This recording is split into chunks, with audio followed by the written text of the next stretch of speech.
nini kinashindikana? Wataalamu hatuna, sababu mwanzo nimezungumzia swala zima la kilimo. Tuna chuo cha kilimo SUA, lakini leo hii kijana anajiona fahari kuwa winga Kariakoo kuliko ni kwenda kuwa mkulima. Kwanza ni lazima tukubali kama taifa, ni lazima tuamke tuamke, tuchukue vipaumbele muhimu kwa ajili ya kulivusha taifa letu kiuchumi. Ukisoma dira ya maendeleo ya taifa ya 2050 umesema sasa hivi tuko takriban milioni 65, lakini tukifika mwaka 2050 tutakuwa watu milioni 118 mpaka milioni 120. Tutakuwa ni nchi ya 4 kuwa na watu wengi Afrika, baada ya Nigeria, Misri, Ethiopia tutafuata sisi, afu watafuata Kongo. Kwa hiyo ni muhimu sana, kwa sababu ni mambo manne ndio yanaamua hatima ya uchumi wa taifa na dunia kwa ujumla.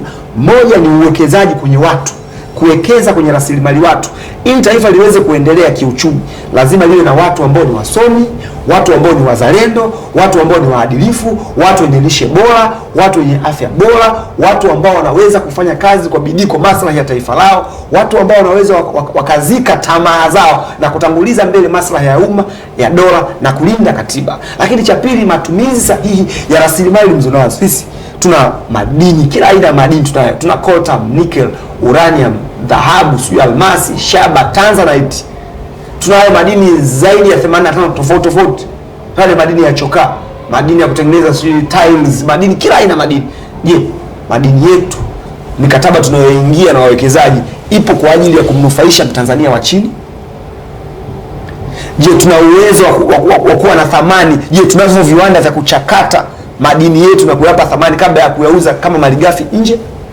Tatu ni diplomasia, uhusiano wetu na dunia. Je, tuna uwezo wa kujadiliana mipango mikakati na mataifa yenye nguvu, wakati huo tukilinda rasilimali zetu, uhuru wetu, dola yetu na uhai wa taifa letu?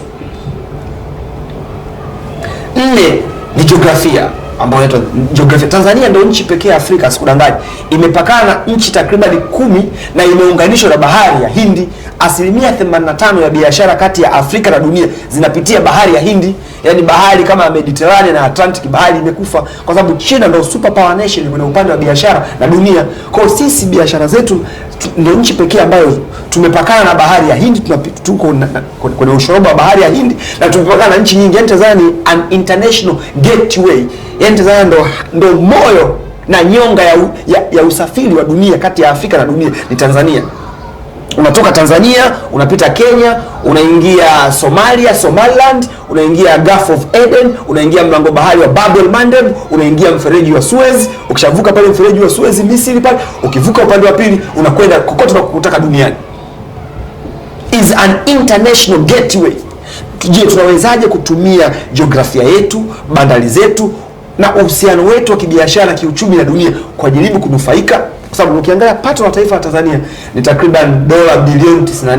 Hatupaswi kuwa na uchumi wa namna hii. Tunatakiwa tu tumevuka mbali zaidi, labda kuwa na GDP ya dola bilioni 130. Lazima tuwe na uwezo wa kusimamia rasilimali zetu, tuwe na uwezo wa kujadiliana kiuchumi na kisiasa, tutangulize maslahi ya umma mbele kwa uadilifu kama katiba inavyosema. Sasa vijana ndio wapo na ajira hakuna na wamesoma.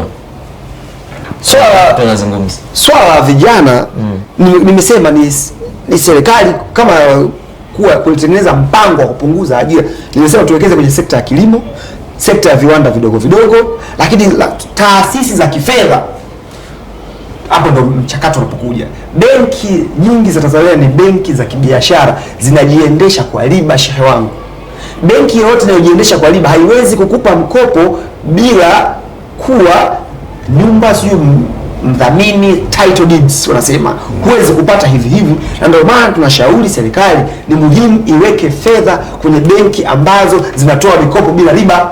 Yaani serikali ifanye utafiti, iangalie ni kuna benki ngapi zinazotoa mikopo bila riba. Serikali iweke fedha au itafute maeneo mbalimbali iweke fedha, vijana watafutwe. Tutakupa mfano, kuna nchi moja inaitwa Malaysia, kule Kuala Lumpur Malaysia.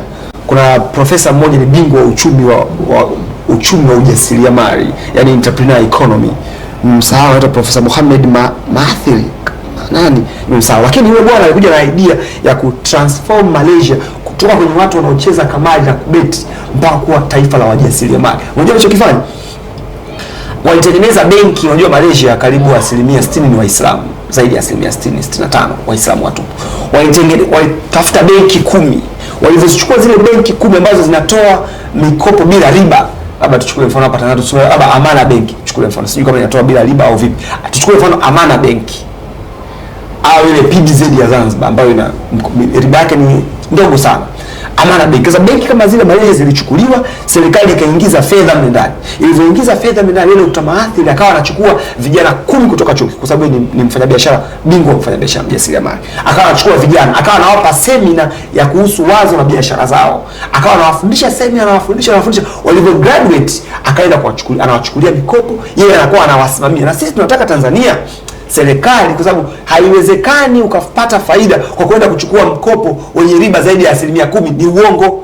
Lazima utakwama kwenye marejesho, utarudi nyuma, biashara haiwezi kusustain. Kwa hiyo ni muhimu serikali ianzishe masomo pamoja na kushirikiana na sekta binafsi, ianzishe masomo ya ujasiriamali, biashara, viwanda na kilimo kwa vijana wanaotoka vyuo vikuu. Wachukue vijana 10, 15, wachanganywe na mtu ambaye ni mtu mzima mwenye uwezo na itikadi za kibiashara, amefanya biashara muda mrefu, kama wao kina Mohamed Dewji, wakina Baharesa, wao wanawasimamia vijana wanatoka vyuo, wao wanawafundisha biashara. Baadaye wale vijana wakigraduate, mkopo unachukuliwa kutoka benki, wanawasimamia watu biashara. Zikishakuwa wanatafuta batch ya pili, inachukuliwa, inafundishwa biashara, inaingia mtaani.